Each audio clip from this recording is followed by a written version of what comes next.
কবিগুরু রবীন্দ্রনাথ ঠাকুরের কবিতা।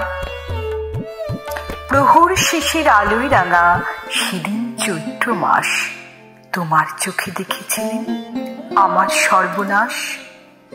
এ সংসারের নিত্য খেলায়, প্রতিদিনের প্রাণের মেলায়, বাটে ঘাটে হাজার লোকের হাস্য পরিহাস, মাঝখানে তার তোমার চোখে আমার সর্বনাশ।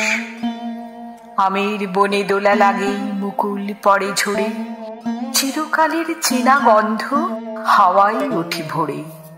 মঞ্জরিত শাখায় শাখায়, মৌমাছিদের পাখায় পাখায়, ক্ষণে ক্ষণে বসন্ত দিন ফেলেছে নিঃশ্বাস। মাঝখানে তার তোমার চোখে আমার সর্বনাশ।